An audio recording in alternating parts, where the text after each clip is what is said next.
All right, everybody, welcome back to another edition of Green Acres. Shawn P. Greene, ShawPGreene.com. It's all the good stuff that you always wanted to talk about, always wanted to hear, and you are listening and watching a wonderful program, as always. And thank you for listening and watching. And for those of you who like the messy hair that I have today, it's because I'm disheveled. I don't know what that actually means. I think it just means you're messed up, but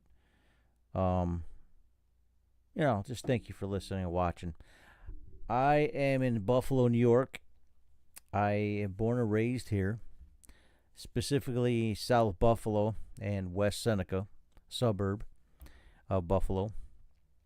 And I'm here to chill with you, to just talk about stuff.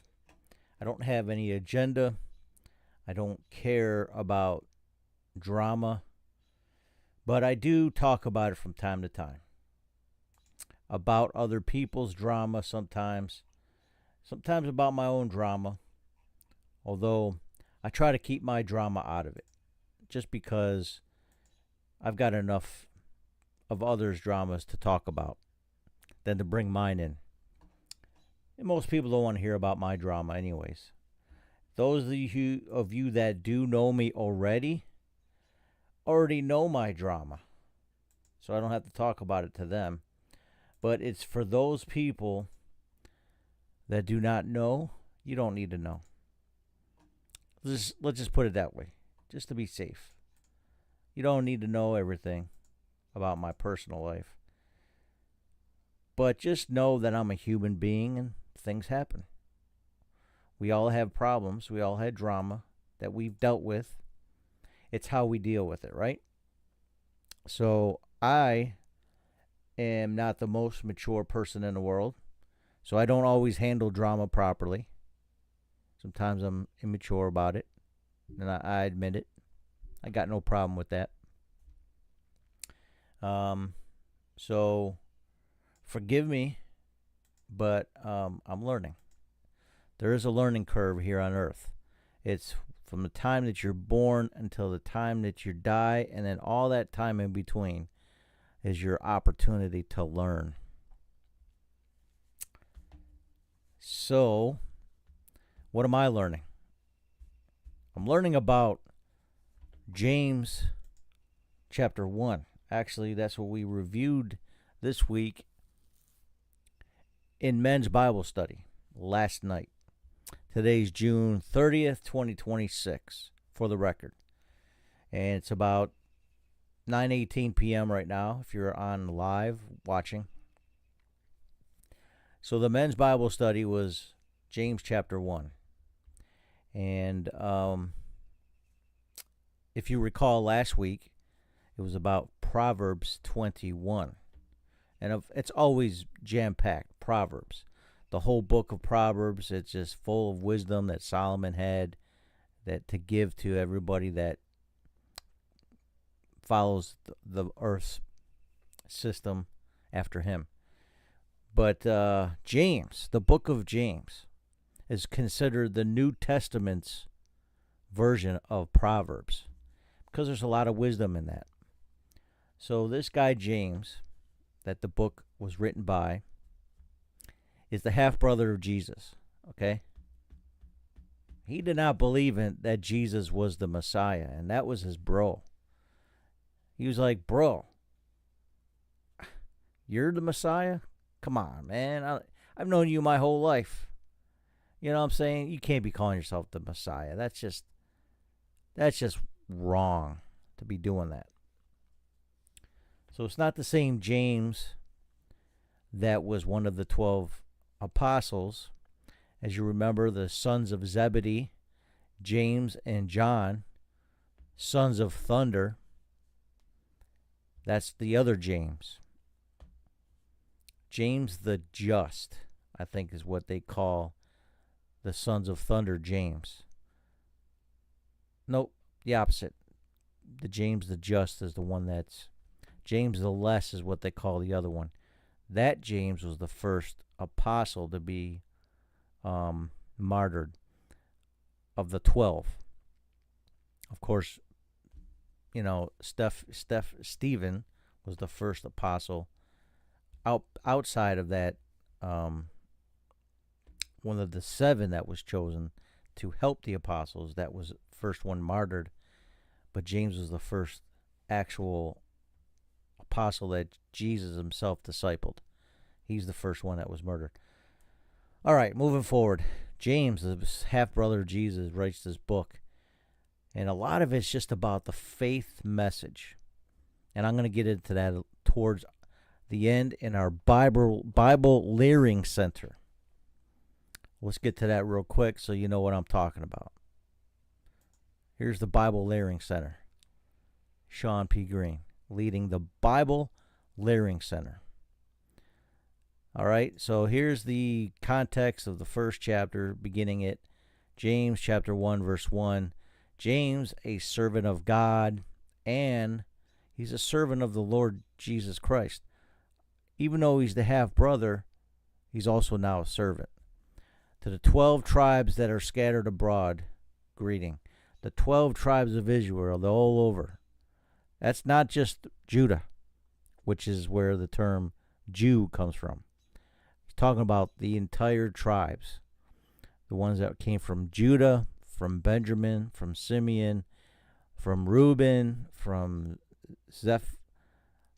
Naphtali, Zebulun, Dan, Gad, Asher, and there's 2 more. I'm sure I should have known them by heart by now. But all 12 tribes, James was sending a letter to all of the tribes that are in the diaspora, that are spread around the world. So that's what this letter's about. And it's interesting because, and again, I'll get into that a little bit later, about it's like the faith, the message of faith. Whereas James, before the resurrection, had no faith that Jesus was the Messiah. That's just my bro. I ain't no Messiah. Until the resurrection. Then he changed his tune. Then he says, okay, now I believe. And the faith isn't towards man or even an experience. It's just towards God alone. All right, so I'll get into that later. We'll get to the Bible Learing Center later. But in the meantime, we got a bunch of other things I want to talk about for Tough Taco Tuesday. Tough Taco Tuesday. I think I had a taco last week, actually. All right, so just a review from last week, little commercial. Go ahead and check that out. That's about not about Donald Trump, by the way. But however, anybody who thought I was talking about Donald Trump, it's a chance that there are some cult-like behaviors in MAGA, just as there is in BLM.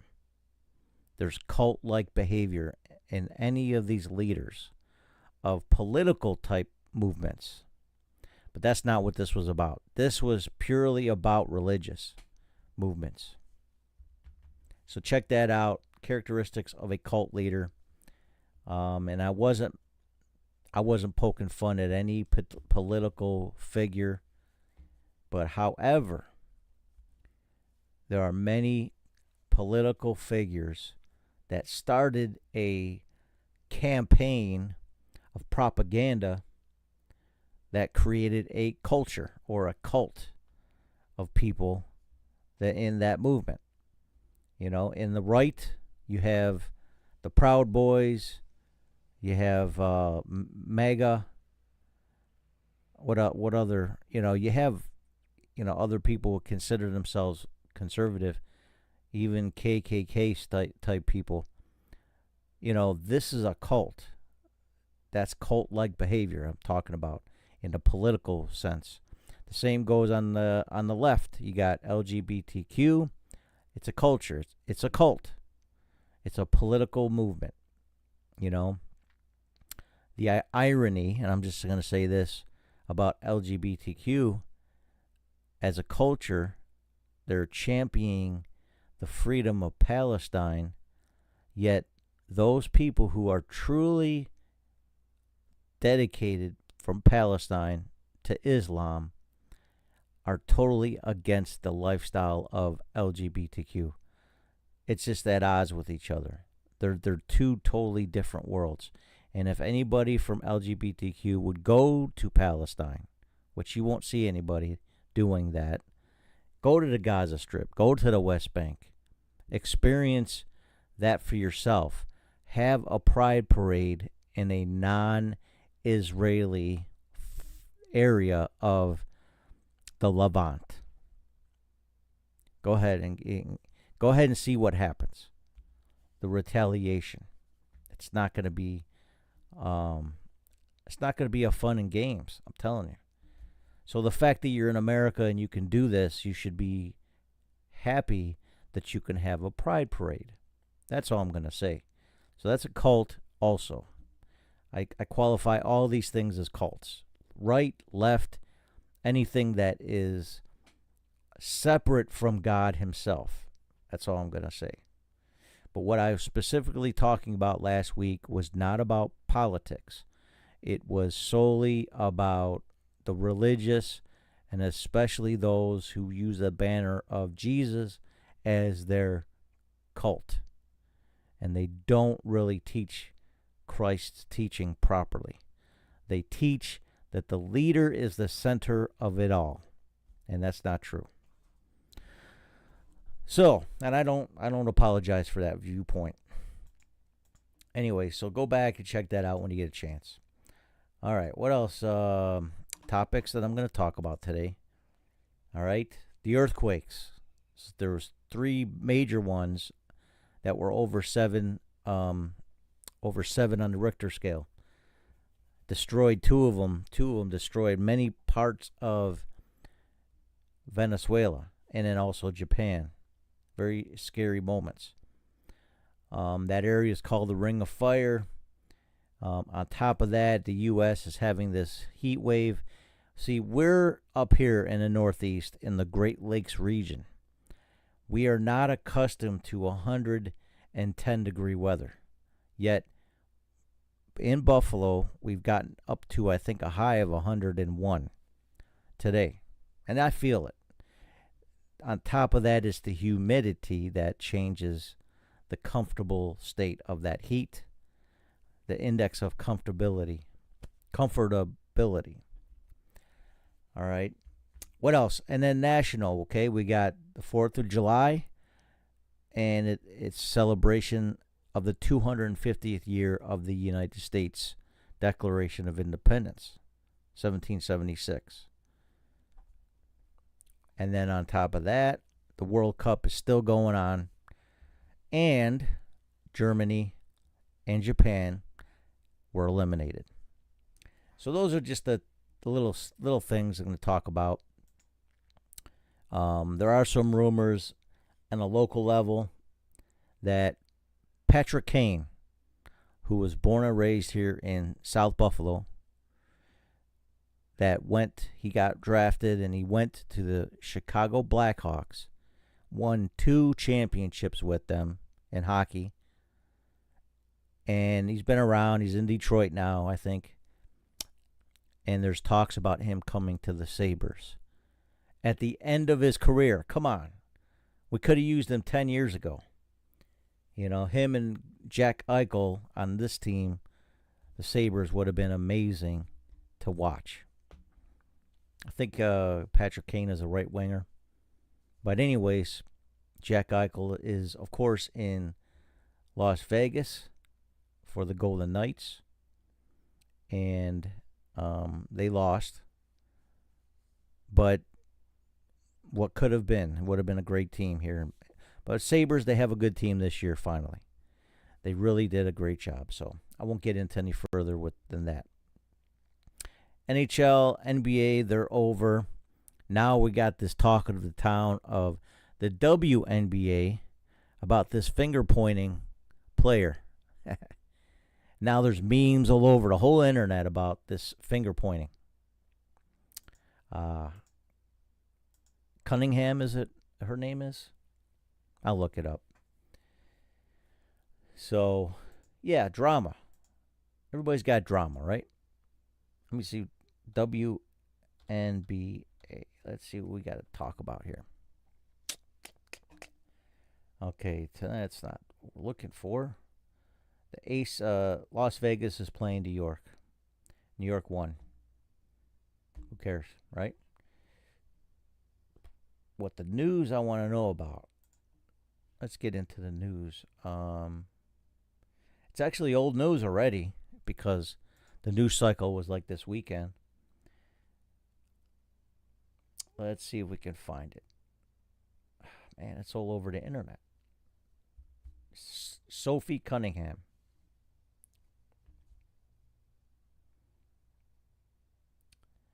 All right, that's her name. Sophie Cunningham was the one that had the finger pointing incident. You know, it's all over Facebook, Twitter, Instagram. It's all over everything. So I don't have to get into it. Just go to your local social media. But this is the news today about all that.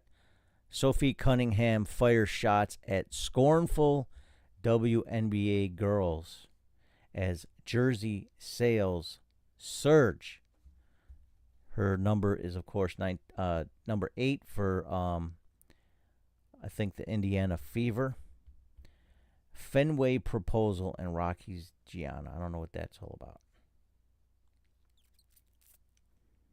So Caitlin Clark was the top seller, it looks like, and Angel Reese, or Angela Reese. Reese. I don't know how you pronounce it. Is it Reese or Reese? Somebody correct me if I'm wrong. But here's the sales of all that. Caitlin Clark and Sophie Cunningham on the same team for the Indiana Fever. But Caitlin's was probably the top selling until this finger pointing incident. Let's see. So I'm not the biggest fan of waffles, but I'd say hotel waffles are elite. I guess that's Sophie's quote. I don't know. I don't know how they do it, but they somehow make them taste 100 times better than they actually are. In the grand scheme of things, waffles are way down the list of breakfast foods. Frankly, they don't even crack the Mount Rushmore. I don't know what this is. Sophie's stock continues to rise. I don't know what this has to deal with her. Let's get this thing moving with Sophie Cunningham giving the haters the finger as the Fever take the week off. All right, so there she is, number 8, and she's in the news. You know, where's all these finger pointing memes? They're all over the place. If we just Google her name, we'll find them. Watch this. We'll just go this. I think that's just the controversy yesterday was that her jersey's going skyrocketing and profitability and, you know, and popularity. So, of course, everybody's going to get a little jealous over that. Especially if you've been working hard all your career and college and high school and all that, and you're finally in the big leagues and you still don't have a name for yourself in the big leagues, no matter which sport it is. And if it's male or female sports, it doesn't matter. But you're still unrecognizable. I mean, think about, okay, football. Only 52 or 53 players make it to the team. Then you got red shirts, people that are on the practice squad, but they don't ever suit up for the game unless somebody gets injured, gets cut from the team, they move someone else up, so on and so forth. But 53 is the max on a football team.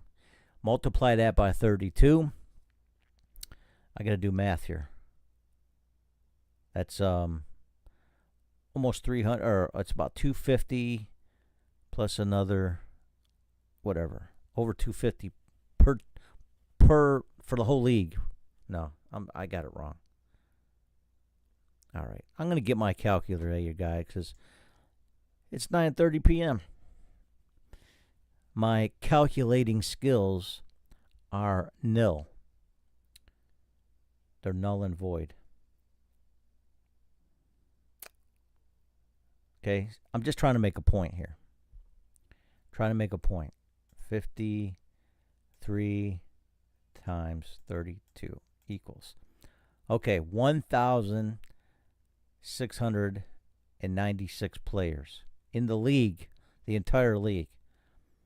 So I think the number one selling jersey in the United States, I think, it could be anywhere, but I think Josh Allen at least cracks the top 5, if not the top 2 of the whole league.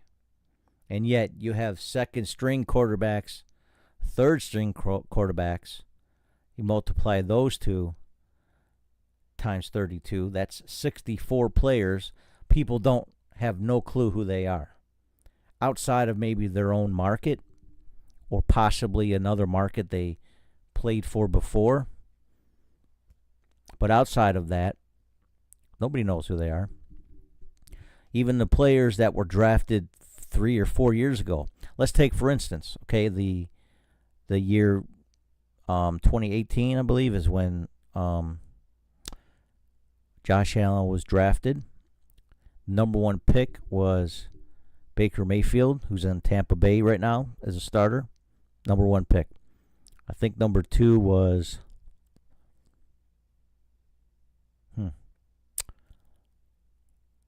Was it the quarterback that won the Super Bowl this year? I think maybe he was 5th out of those quarterbacks. I don't even remember his name. And he played against us with the Jets. He played in a couple different teams, and he's also the Super Bowl champion.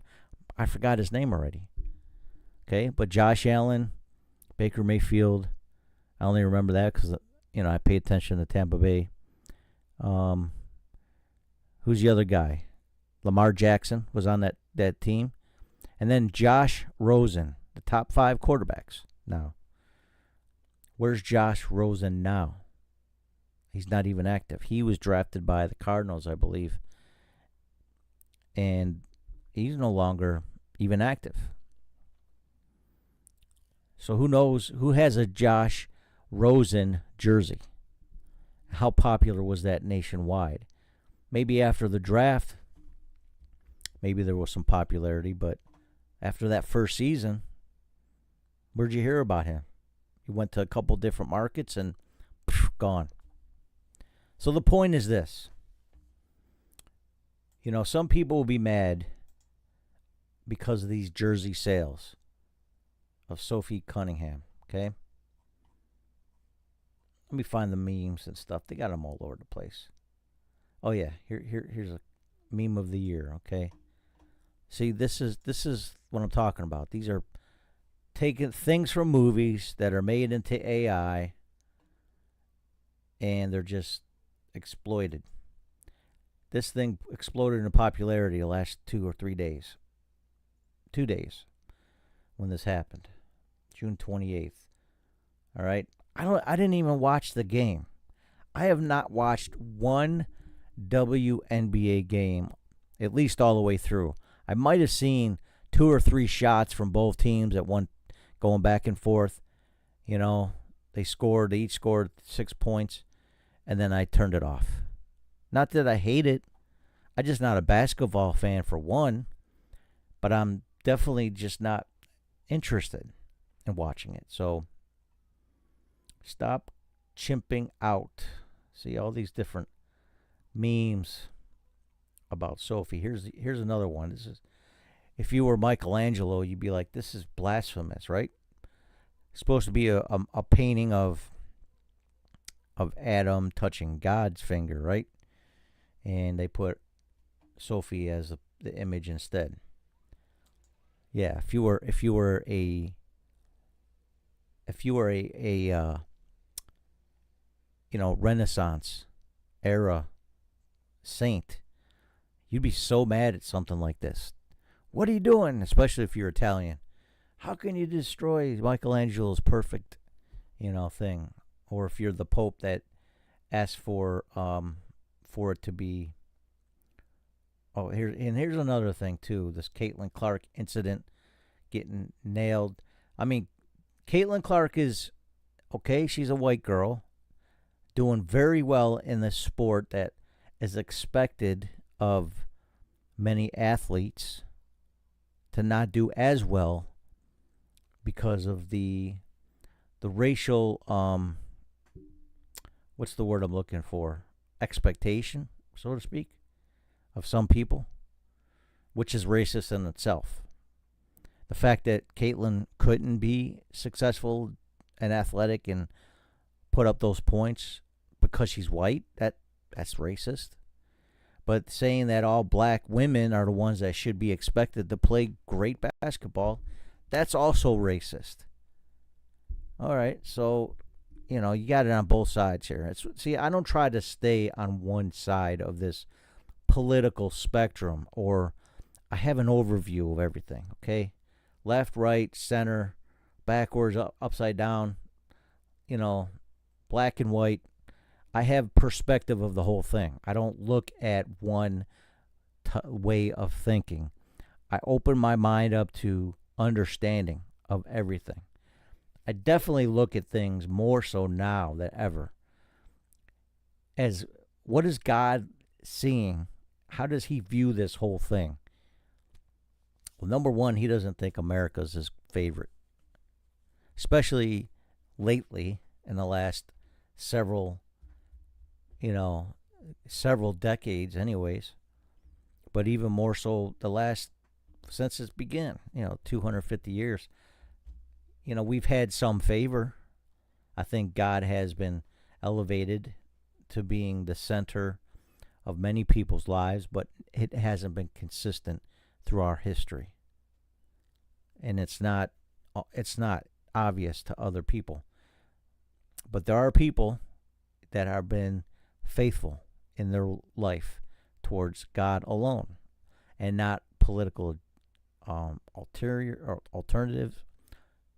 You know what I'm saying? The motives, so to speak. All right, that's enough of that. There's the incident right there. See, she had this pointing thing going on. Sophie Cunningham. So now we got all these other extra beams, okay? All right, see? They're all over the place. Oh, there you go, E.T. That's even a better one. That's more relevant now than the rest of them. I'm going to retweet it. Why not? It's retweet worthy. All right. All right, so enough of that. This is the 30th anniversary of the WNBA. Congratulations. How about that? Didn't even realize that. See, that's how in tune I am with this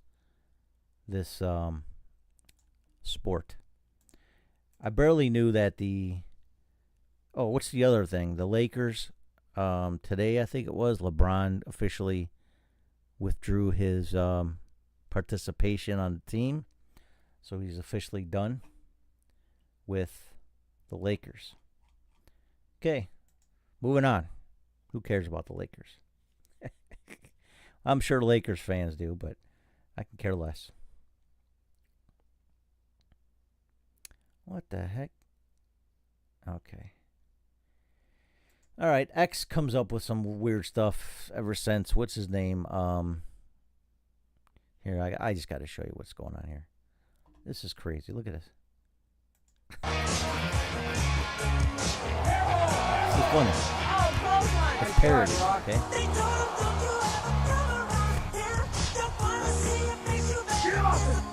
Copyright claims. I'm just going to turn it off. That's Michael Jackson. Okay.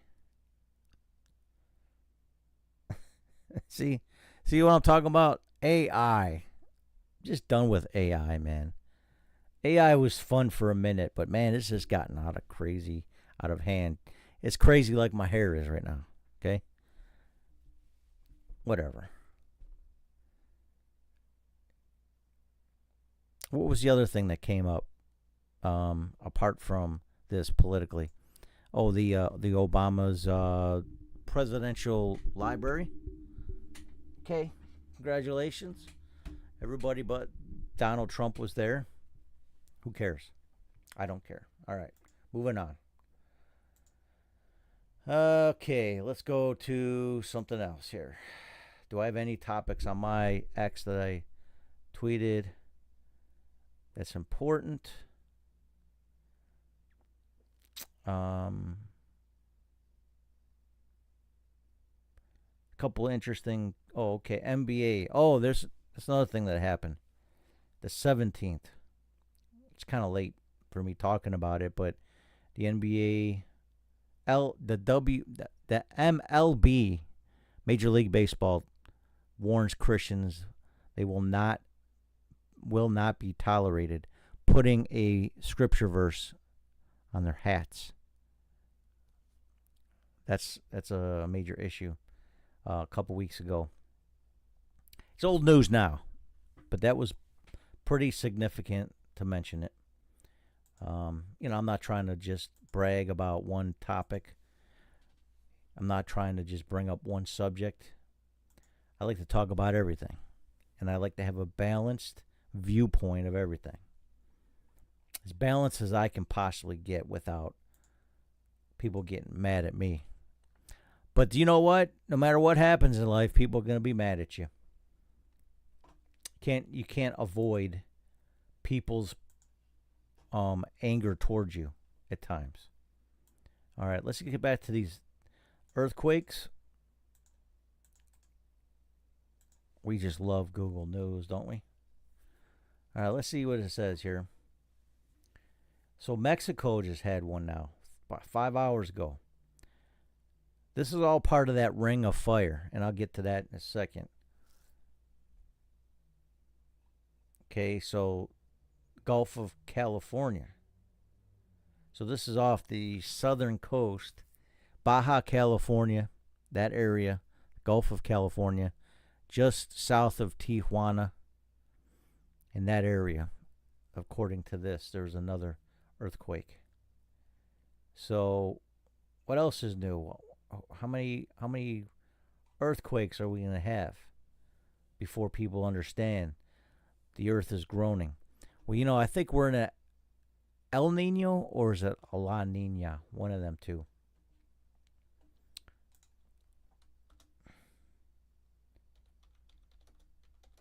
I'm going to see if we can find something here. The Ring of Fire. All right, let's go back to, I'm going to see this here. License picture. I'm not going to worry about it too much. So this is Papua New Guinea to Japan to California. The last 24 hours. Venezuela had 2 over 7. Japan was just short of 7. So this is what's been going on the last couple of days. Security check here. All right. We just love verifications, don't we? The Ring of Fire is basically the Pacific Rim. All the land masses that border the Pacific Ocean. All of them is considered that Ring of Fire. That's where all these earthquakes, except for the Venezuela ones, have been happening recently. But not only earthquakes, because the plates are movable, okay? But it's also a lot of volcanic activity happens within that part and within the ocean, Pacific Ocean. So they call that the Ring of Fire. And I don't think that was the Johnny Cash's intent for his song. Let's see, Channel News. Nine News. Looks like, where is this? Oklahoma City? I don't know. Could be wrong. So it says, let's just read it. This was from the 25th of June, last week. Series of powerful quakes struck 3 parts of the world within a 24-hour period, rattling communities in Northern California, Japan, and Venezuela. While earthquakes occurred independently and are not related, each prompted emergency responses. Damage ranged from minor eruptions to California and Japan to widespread destruction and loss of life in Venezuela. As far as I understand, thousands have been injured, and they had 150, I think, listed as being that died, but there's many missing. So it's just sad. We're still praying for the victims. That it's amazing some of the footage that I've seen. Some of them have been found, buried in the rubble, still alive somehow. Dogs. I've seen dogs and humans and everything being rescued from the wreckage.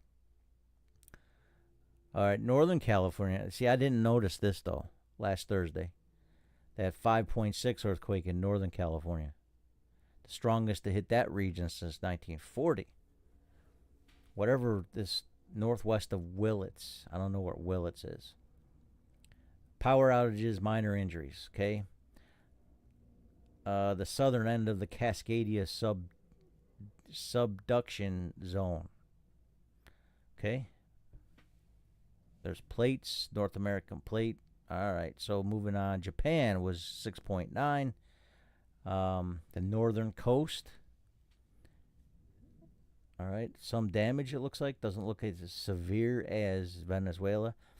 Here's the reason why. Because Japan started creating new codes for their buildings in their country. So they had to make sure their buildings were prepared because of the severe earthquakes that happened prior to that. Okay. The most destructive of the 3 earthquakes in Venezuela were a pair of powerful earthquakes measuring 7.2 and 7.5 caused extensive damage. Officials declared a state of emergency as rescue crews searched through the collapsed building and damaged neighborhoods. The earthquake killed at least 164 people. That number's climbed, I know. With many more injured or trapped as emergency crews continued, authorities warned the death toll could rise as search and rescue operations continue. All right. So it's just interesting how that all happened within a 24-hour period. And that, you know, there's a lot of people now. There's one person in particular that's local who had a prophecy about a month ago that there's going to be some earthquakes. Lo and behold, there's 5 right there. Plus, you know, the one in Mexico earlier today, I guess.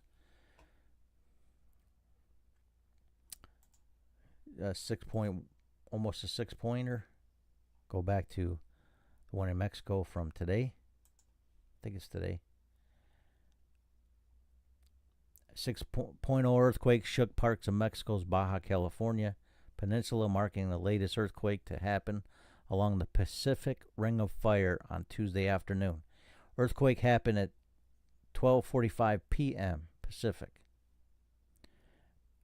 in the Gulf of California, according to data. Okay, that's pretty significant. It's rated near Acapulco, I think, or Cabo Wabo, made famous by the group Van Halen. Or should I call him Van Hagar? So this is crazy, man. 6.0. Tuesday. That was today. Okay. So there's a lot of activity, a lot of earthquakes. And my friend Shannon Stevens was the one that predicted this or prophesied this about a month ago. I'm going to see if I can find her prophecy because I thought it was significant. I think it's on her YouTube channel. I'm going to look that up. You got to give me a second here.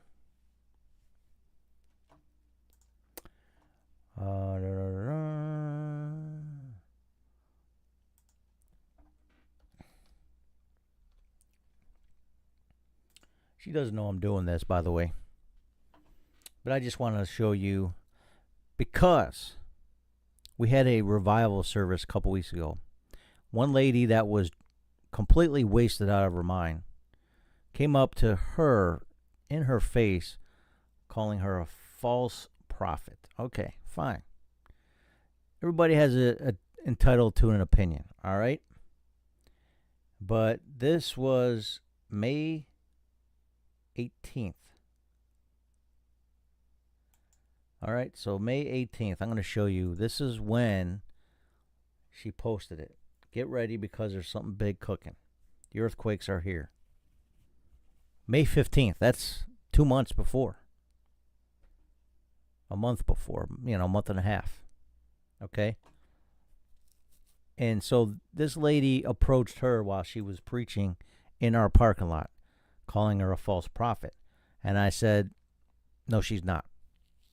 And it was justified later by this, by this activity during this time.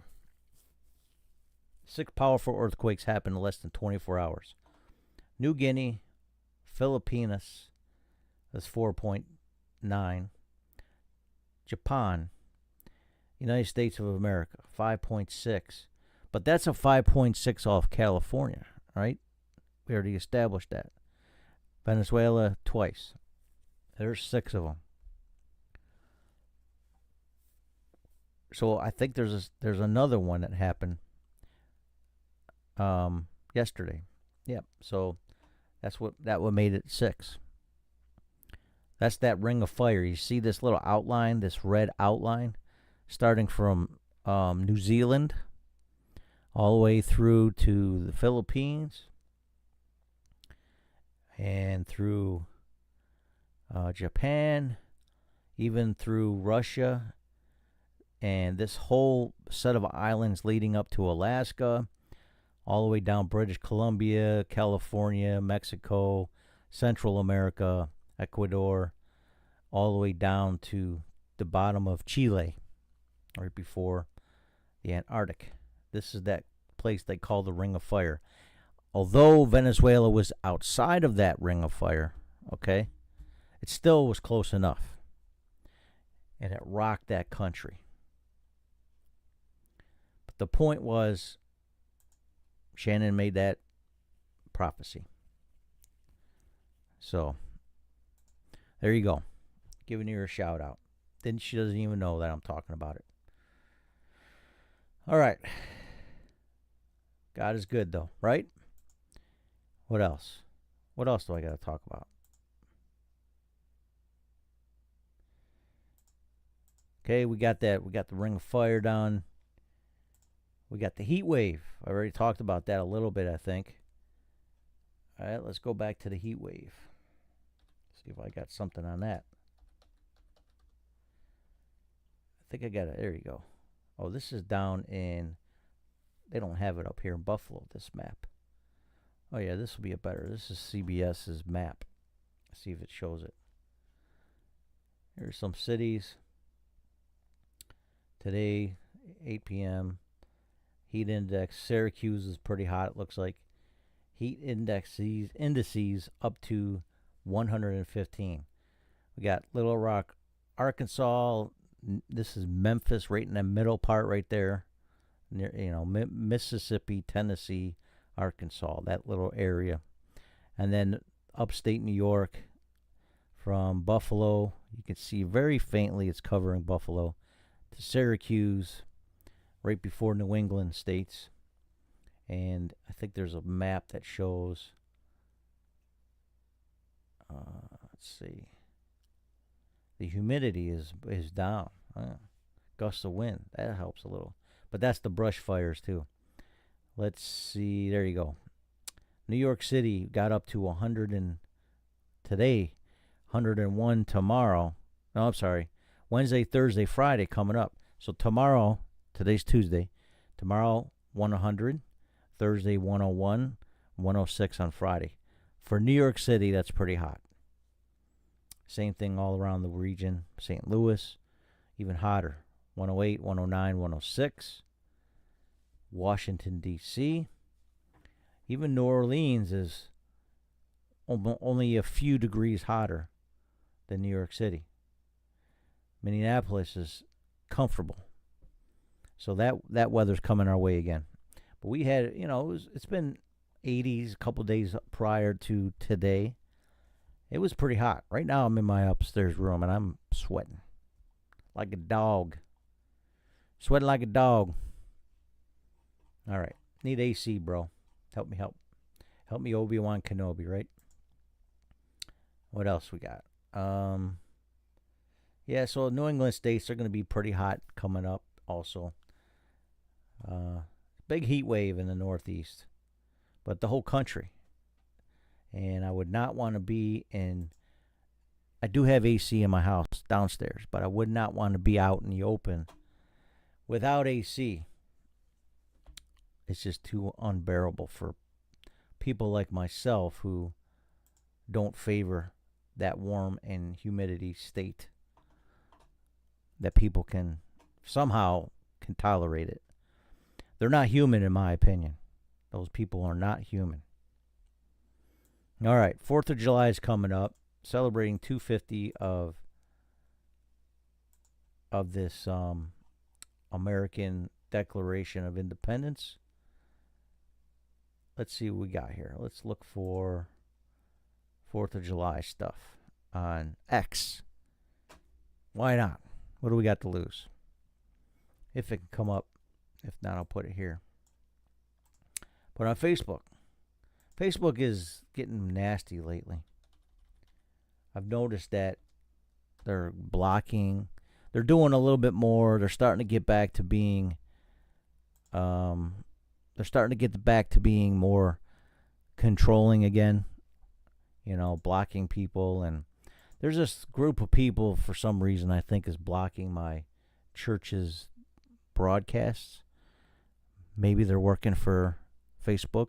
Maybe they're just posting, whatever. They're saying that my church, Bread of Life Church, South Buffalo, is posting pornographic and nude images. Now go to their website. Go to their Facebook and YouTube pages. It's the same broadcast. Show me where that content is. Show me. It's not anywhere. That's not what they do. They don't post nasty images. Okay? So I don't understand where this is they're being flagged, and they're not allowing a live broadcast to go out from the website now without it being flagged automatically. All right, so Syracuse are going to have some celebrations for this 4th of July. Ay. Man, I'm sweating. Some people are just, they hate America. I don't understand.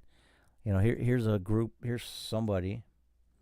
And I usually don't try to post stuff that's provocative or anything, but look at this. F the fireworks and flip the flags.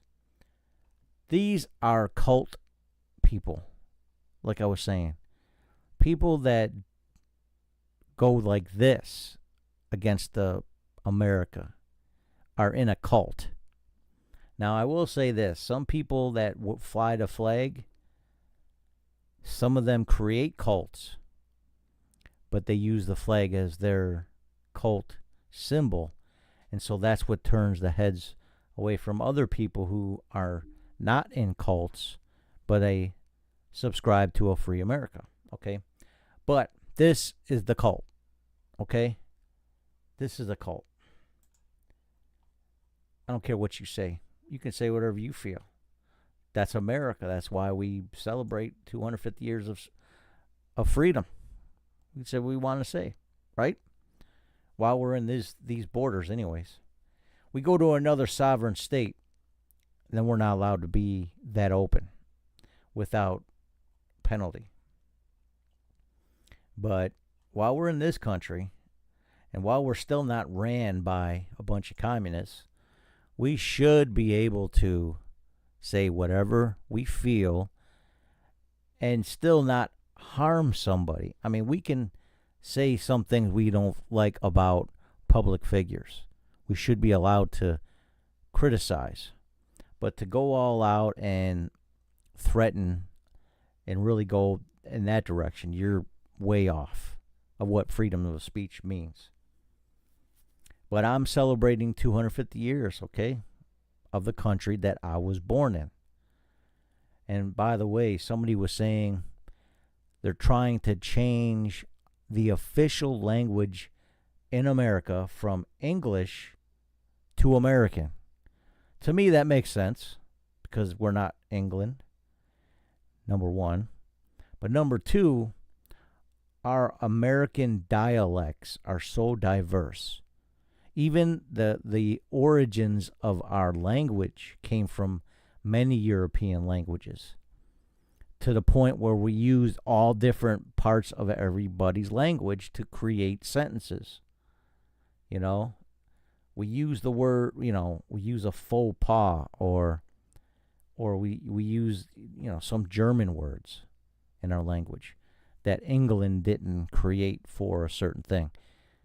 We use French words. We use some Spanish words.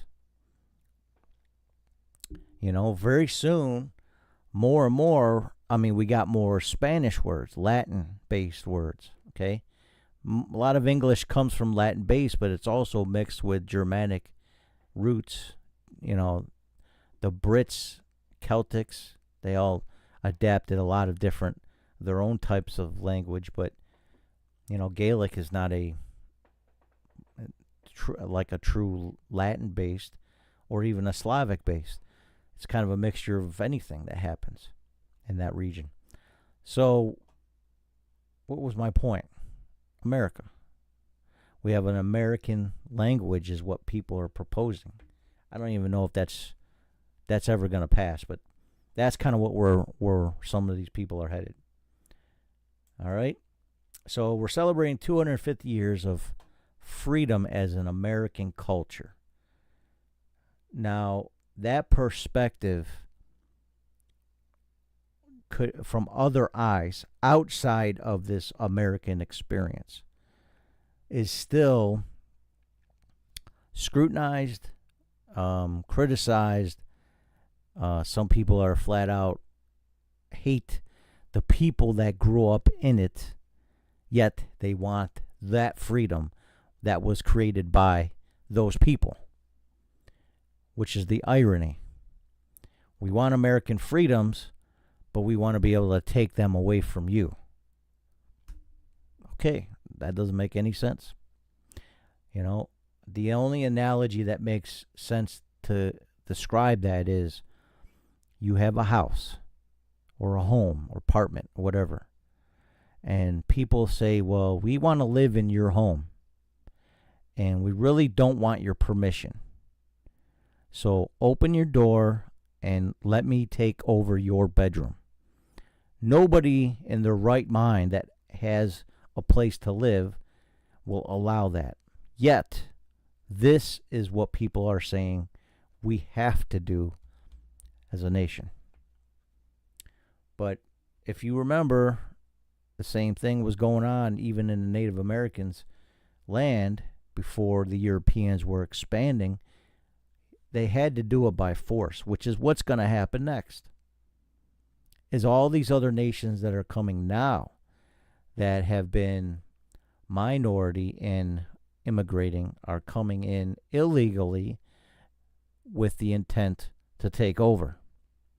So America will be more dominant with South Asia and China, because they're the more populous countries that are being immigrated from. But also anybody else that's in Muslim world with a religious purpose of taking over.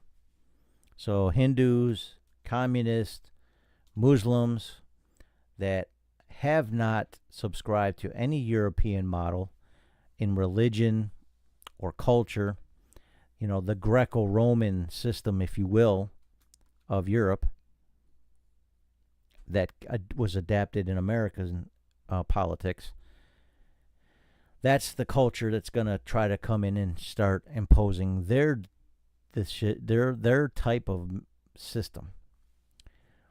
And if you look at the countries where a lot of these people are coming from, that does not work for the mass population. It works for the few, but not everybody. Especially like in India, you have a caste system. So whether you're born into this caste system or not, in America, you still have similar freedoms to other people.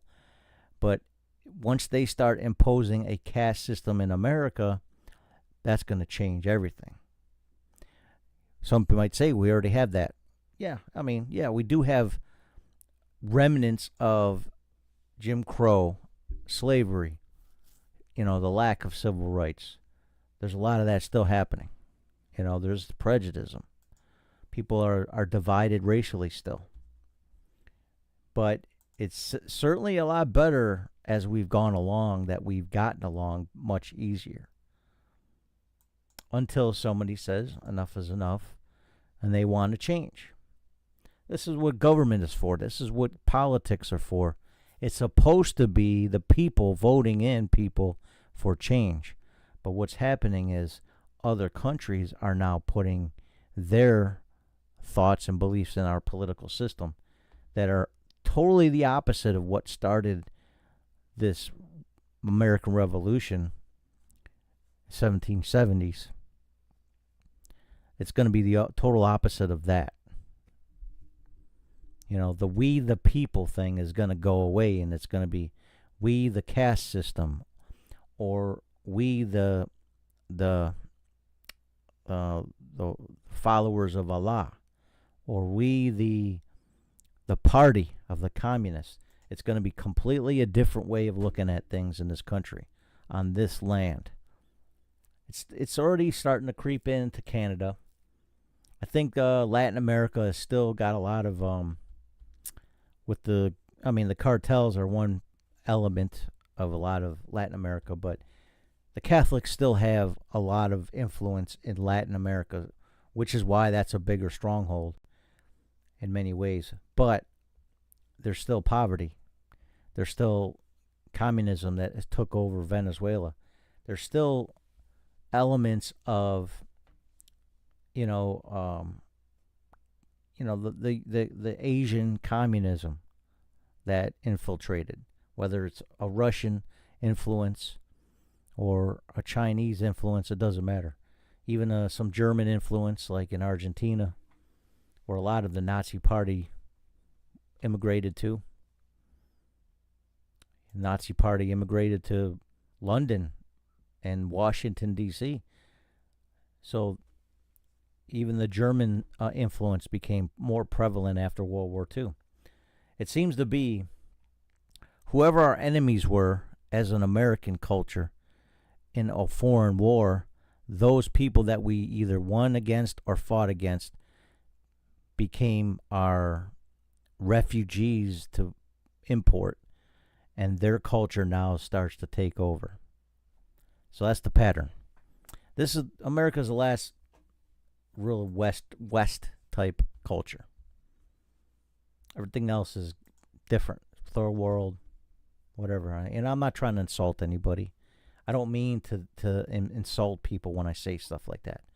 I'm just stating a fact. Everybody wants to be here. They just hate the people that live here. And they hate their system. And they hate their attitude. And I don't blame them. Americans are spoiled. As a whole. There's some homeless people in our country. You would think, well, how is that possible? You hear some fireworks there, right? How is that possible we have any homeless in this country? It's very possible because the system is becoming rigged for immigrants, not for citizens. I have to say they've really taken care of the veterans in the last 15 years, much better than they did 30 years, 40 years, 50 years ago, especially after Vietnam. So, anywho, why am I continuing to rambling on? I don't know. Yeah, this guy, I don't think so. All right. What else? What else do I talk about today? 4th of July World Cup. Nah, let's get into the World Cup. Why not? We'll go into where we're at. So, the World Cup results. Remember, I kind of reviewed some of it last week. Let's see where we're at today. Mexico, Ecuador is playing. Coming up, round 32. This is the elimination match. I think we talked about that last week. Let's see.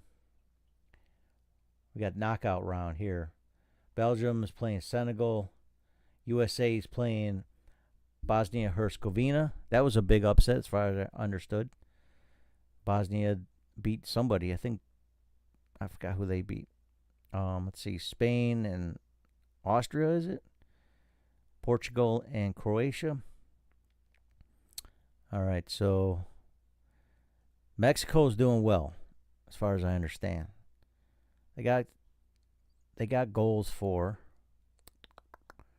Let's see the knockout. Where are we at? All right, so Canada beat South Africa. I did witness that. I was watching this in a pub in South Buffalo on Seneca Street. Morocco beat Netherlands. I think after the draw. Oh, Paraguay beat Germany. That was a big deal. With that 4 goals to 1. And now they're going to play France. Canada's playing Morocco. Morocco beat Netherlands. Germany being eliminated. That's a big deal for people who are of German descent. And America has more German descent that settled since World War II, and even before that, in the Midwest in the U.S., which makes up a lot of German culture, a lot of Lutheran churches, a lot of any kind of things that came Reformation-wise from Germany. A lot of Catholic churches, too, but a lot of them became Reformed. France beating Sweden.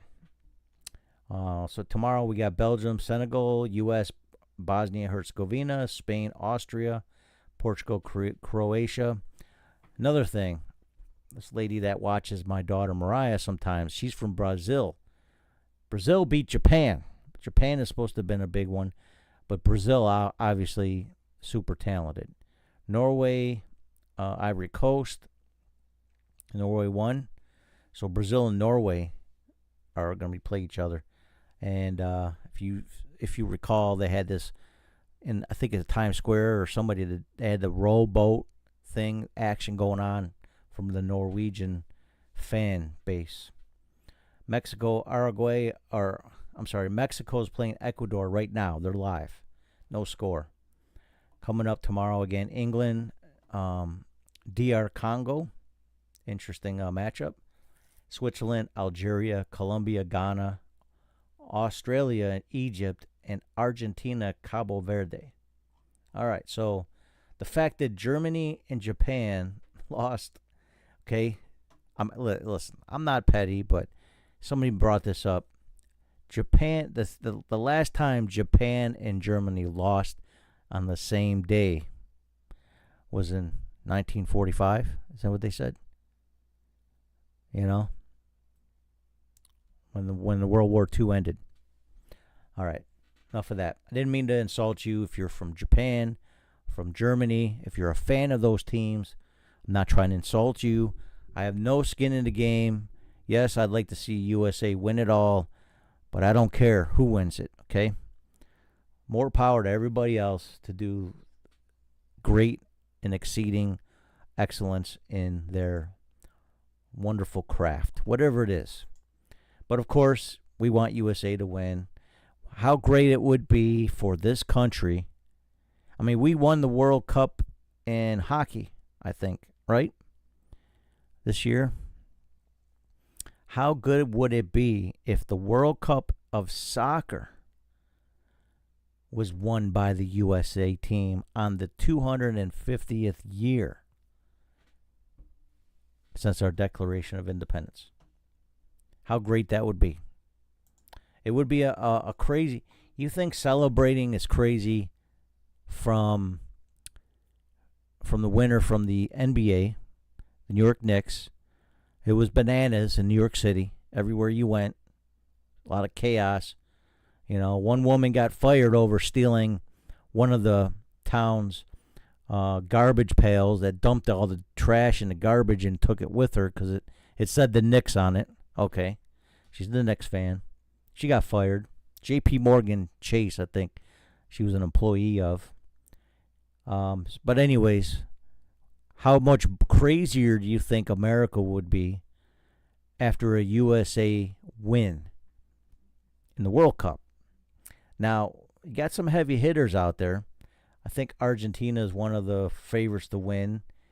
If not, maybe Brazil. I don't even know. I don't know who's the favorite to win.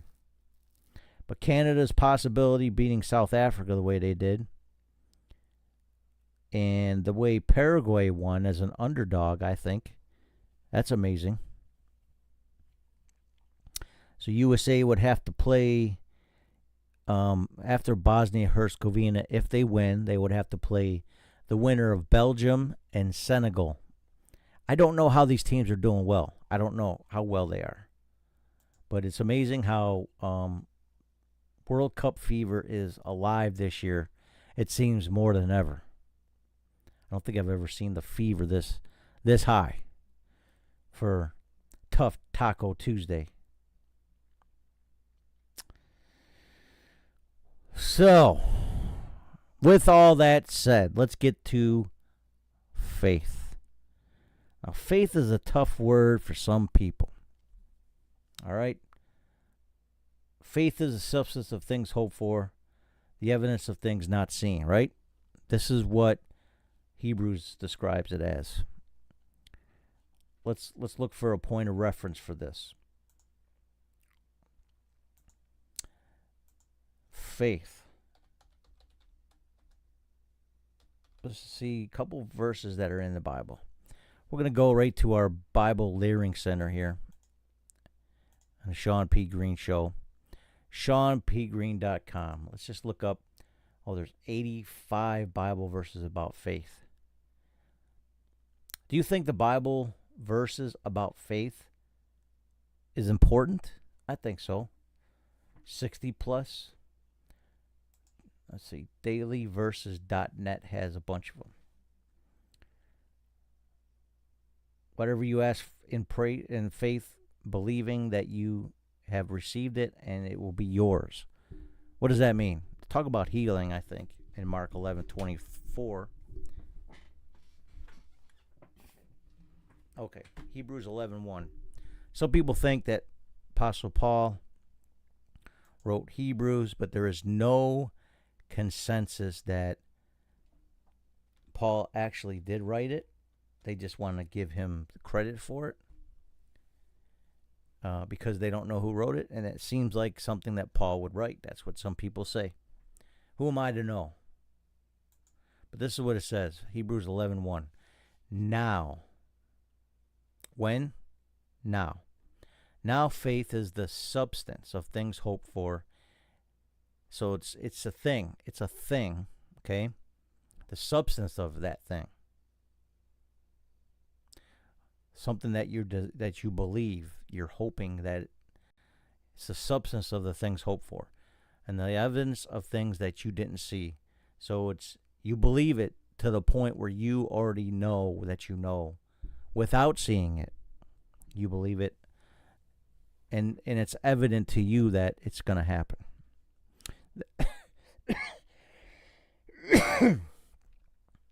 But we don't look in the things on the outside. This is the point of 2 Corinthians.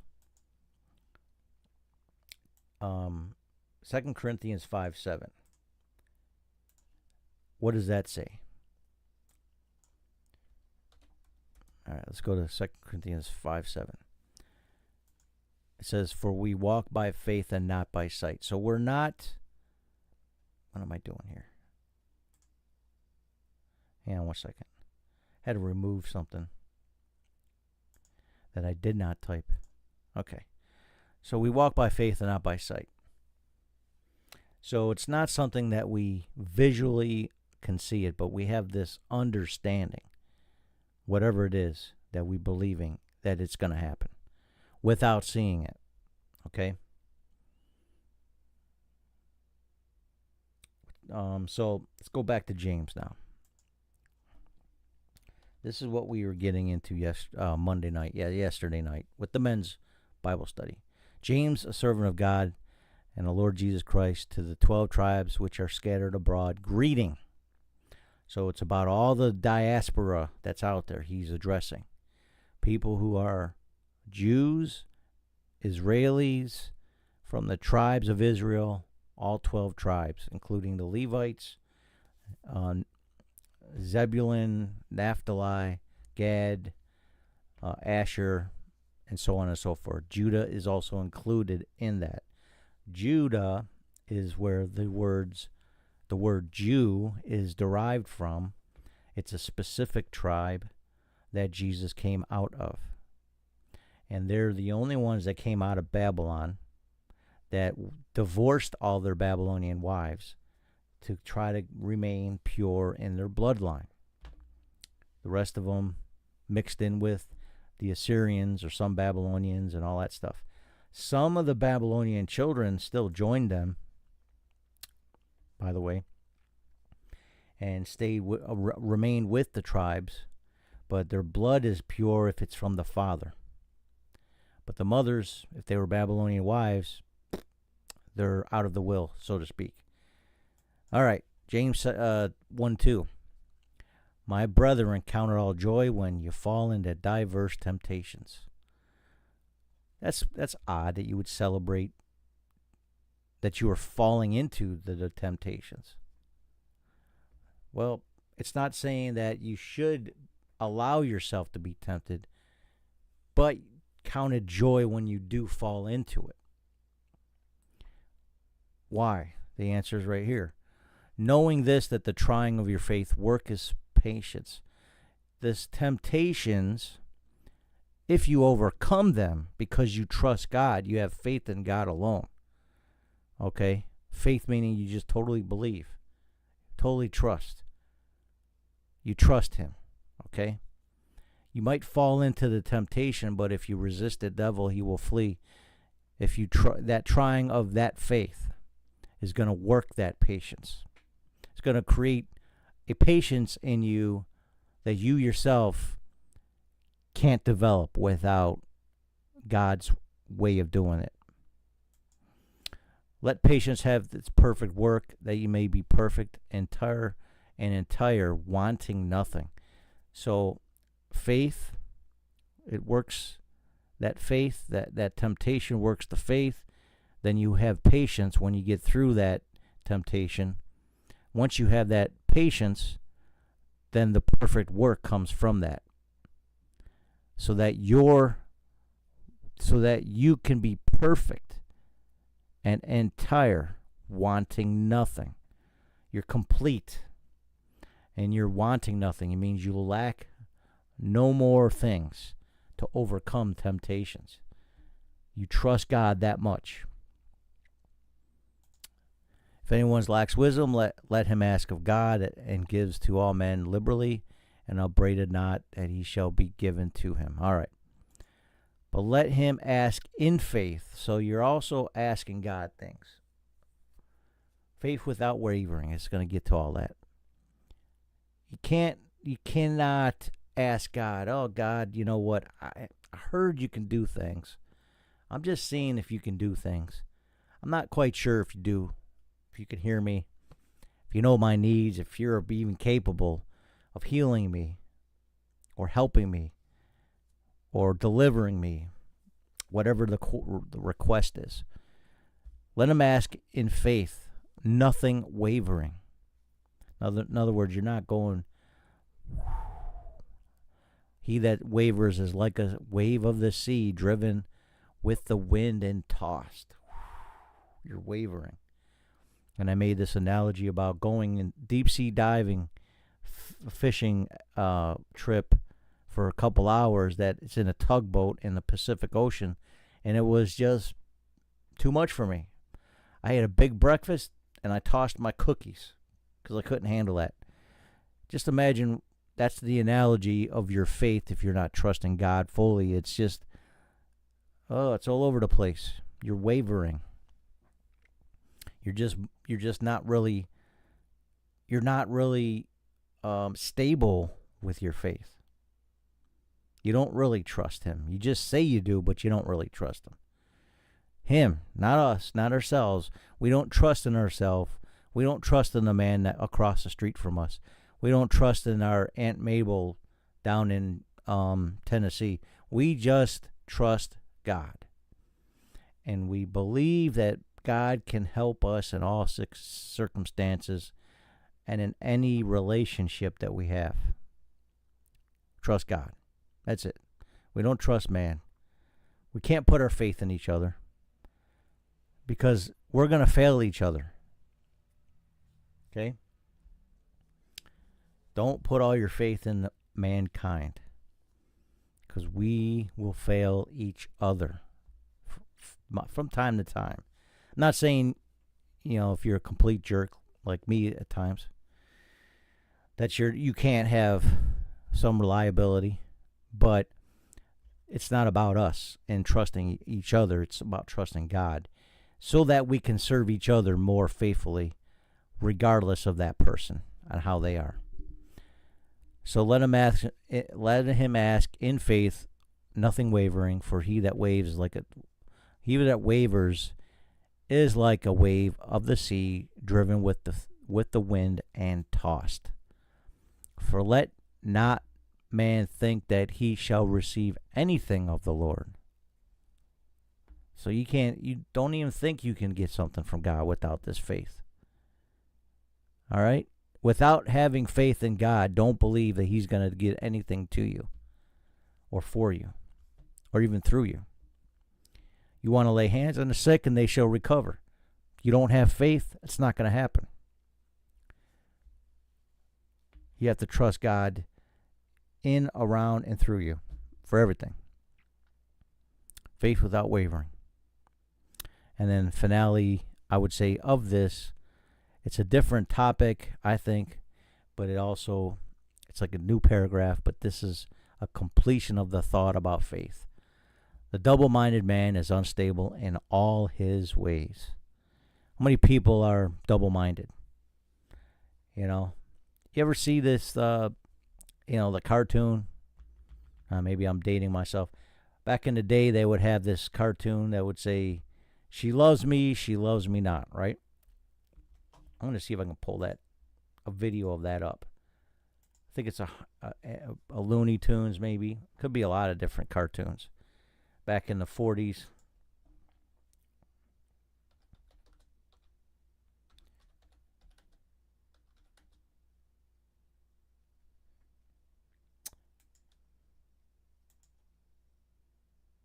Let's see. Old cartoon. Some of these cartoons are still in copyright, so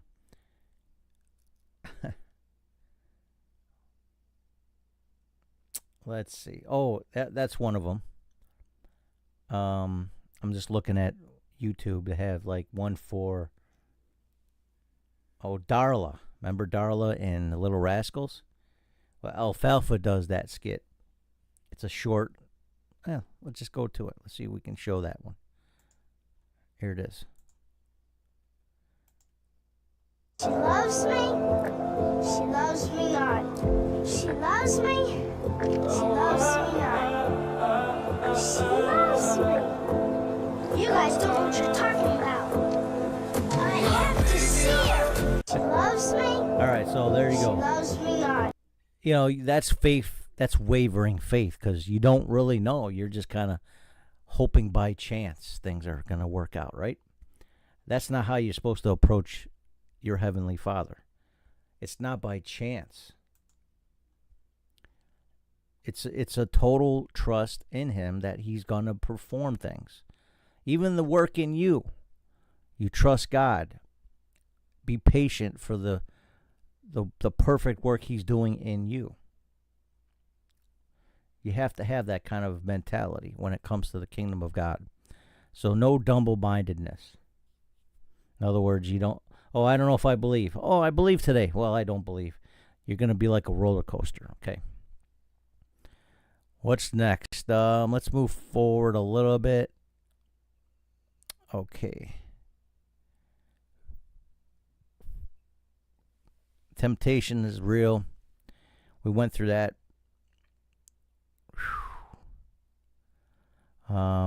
Just be patient with me for a second.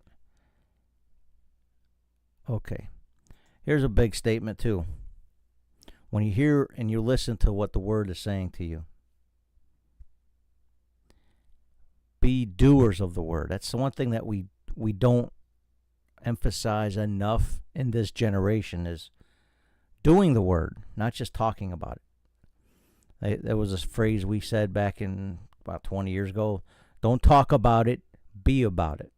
That was how they said it in our vernacular. Don't just be doers of the word. Be doers of the word, not hearers only. You hear the word from the pulpit. Oh, that was a good message. I feel good. I'm going to go back home and not listen to one word it said. But deceiving your own self. So what happens is you deceive yourself. When you're just listening and you don't do it, you're deceiving yourself. So if anyone be hearers of the word, it's James 1:23, and not a doer, he is like a man beholding his natural face in glass, beholds himself and goes his way, and straightway forgets the manner of the man he was. Forgot what he looked like. I'm combing my hair and brushing my hair and all that stuff. Oh, I look great. And then I walk away and I forgot how I looked. And people are saying, hey, man, your hair is all crazy. What's wrong with you? It's because I forgot what I looked like when I walked away from the mirror. You know, that's what it's talking about. You're hearing it, but you're not doing it. You're just forgetting what you just heard. You got to apply it. How are you going to remember things is by that hands-on experience. You hear it, then you do it, period. Hear it, then do it. That's how you're going to understand it. You try, you apply, you do the best you can. Some people, the first time they try, they're not going to do well. After the 100th time, if you can't figure it out trying, then there's something else. There's something else that's wrong. There's a disconnect of some sort. All right, one last thing. And here it is. My brethren, this is James 2:1. My brethren, have not the faith of the Lord Christ Jesus, the Lord of glory, with respect of persons. So forget about other people's desires and thoughts and beliefs and everything else. Don't have the faith of the Lord Jesus Christ, the Lord of glory, with respect of persons. It has nothing to do with the other people's thoughts, beliefs. It's you. What do you believe? What do you trust in God with? Mark 9:23. Let's go to that real quick.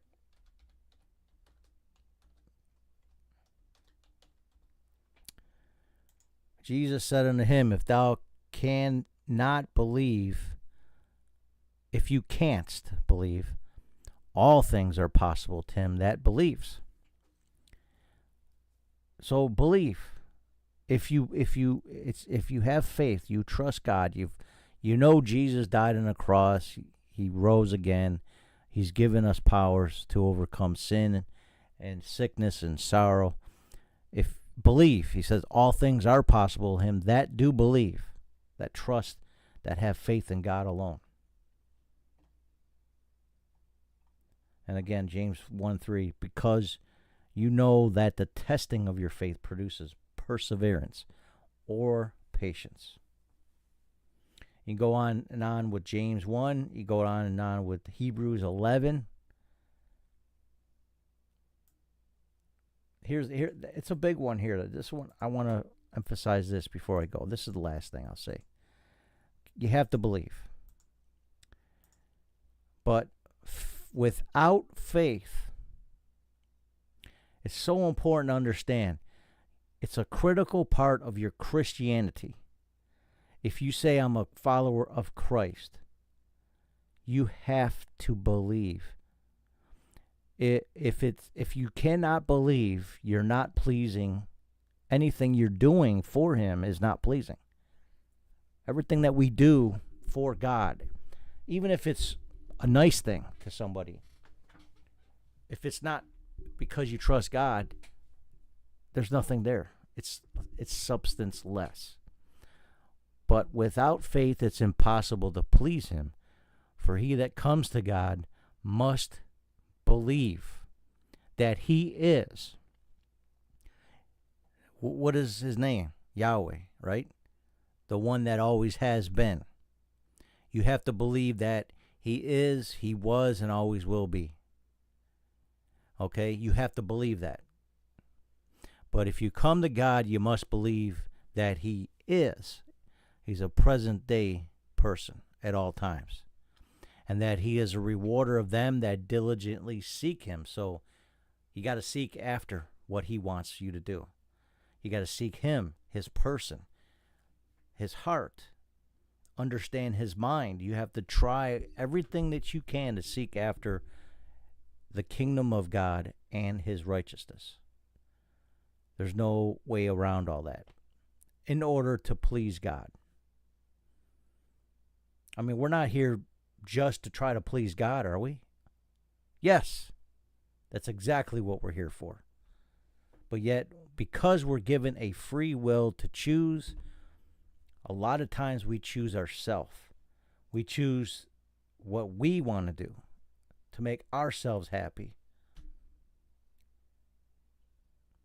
And if you try everything just to see what you get out of life, you're not going to see God. You're not going to see the kingdom of God within. You're not going to understand anything about the things of God. John 11:40. Jesus said to her, Said I not unto thee that if thou wouldest believe, thou shouldest see the glory of God? If you don't believe, how can you see? How can you experience? How can you feel? How can you understand? How can you say you know God? You can't. You can't say you know anything about who God is, what he is all about, and who you are in relationship to him. You have to believe. There is no ifs, ands, or buts. You must believe. You must have faith. You must trust him with everything. Even when the going gets tough and the tough get going, you got to trust him. It's not all about you, man. That's the thing. We think that our earthly experience is about us. We think that we're the center of it because we have a self-conscious, or we have a perception of things from our soul to the world, and we think we must be the center of all this because I feel like I'm the only one experiencing this. No, you're just conscious of it. But it's God who gave you breath. It's a God consciousness within your physical body. And it has nothing to do with you. It's God's Spirit giving you life. It's your breath in our lungs. So we pour out our praise to you. The whole purpose of what we're doing and living. I live in him we live and move and have our being. It's not about our life. We've chosen to follow and to seek, but that doesn't mean it's about us. He just wants you to share in the experience by you choosing him. And when you do that, you start understanding his benefits. Psalm 100, I believe. Forget not his benefits. He's got many benefits for us. All right. That's all I got to say.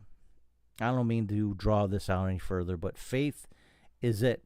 Faith, it's all about trusting God. And it's not the George Michael song, Faith.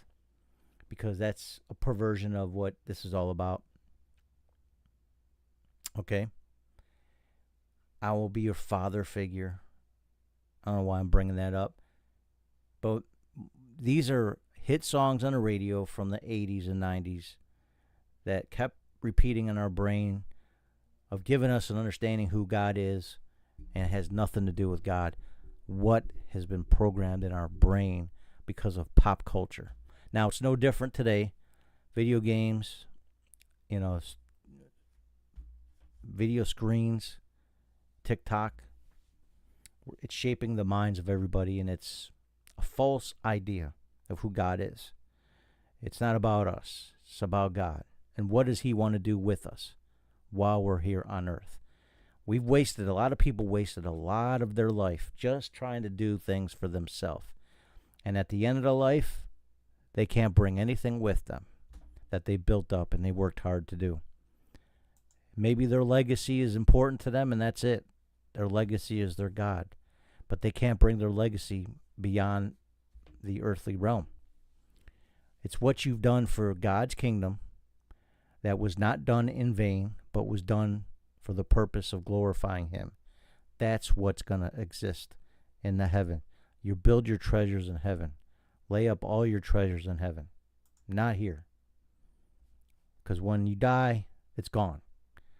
But when you die and you laid up treasures in heaven, now you have something. And I'm not talking about 70 virgins, 72 virgins, or whatever. I'm talking about the crown of glory, the crown of life, the crown of righteousness. All these, the robes, the things that we're going to need in the afterworld, so to speak, in God's presence. Amen. So there it is. Shawn P. Greene, ShawnPGreene.com. The Shawn P. Greene Show. Green Acres, if you will. So thank you for listening and watching. It's been an honor, just being a human being in your world, serving the great and only God that is. Amen. You're listening to the Shawn P. Greene Show.